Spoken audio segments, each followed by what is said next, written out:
Hi guys, welcome back to my blog. ಸ್ನೇಹಿತರೆ, 3 days ಆಯಿತು blog upload ಮಾಡಿಲ್ಲ. ಸ್ವಲ್ಪ ನೀರು ಹಾಕ್ಬಿಟ್ಟು ಇಲ್ಲಿ ಒಂದು ಬೌಲಲ್ಲಿ ರೋಸ್ ಹೂಗಳನ್ನೆಲ್ಲ ಇಟ್ಟಿದ್ದೀನಿ.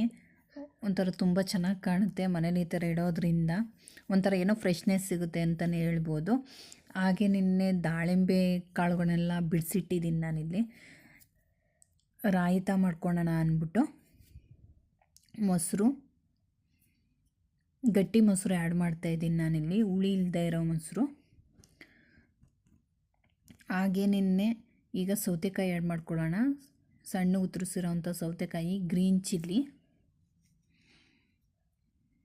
ಹಾಗೆ ಸ್ವಲ್ಪ ಈರುಳ್ಳಿ,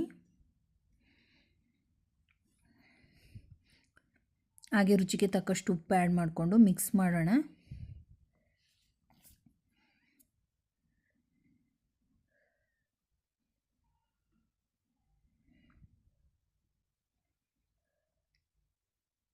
ನೋಡಿ, ನಾನು ನೀರು ಕೂಡ ಆ್ಯಡ್ ಮಾಡಿಲ್ಲ, ಗಟ್ಟಿ ಮೊಸರು ನಾನು ಆ್ಯಡ್ ಮಾಡಿರೋದು. ರೈಸ್ಗೆ ಮತ್ತು ಕಾಂಬಿನೇಷನ್ ತುಂಬ ಚೆನ್ನಾಗಿರುತ್ತೆ. ಇಷ್ಟ ಆದರೆ ಲೈಕ್ ಮಾಡಿ ಸ್ನೇಹಿತರೆ, ಕಮೆಂಟ್ ಮಾಡಿ, ಸಬ್ಸ್ಕ್ರೈಬ್ ಆಗದೇ ನೋಡ್ತಾರೆ ಪ್ಲೀಸ್ ಸಬ್ಸ್ಕ್ರೈಬ್ ಮಾಡಿ. ನೆಕ್ಸ್ಟ್ ಬ್ಲಾಗಲ್ಲಿ ಸಿಗೋಣ ಸ್ನೇಹಿತರೆ. ವಿಡಿಯೋ ನೋಡಿದ್ದಕ್ಕಾಗಿ ಧನ್ಯವಾದಗಳು.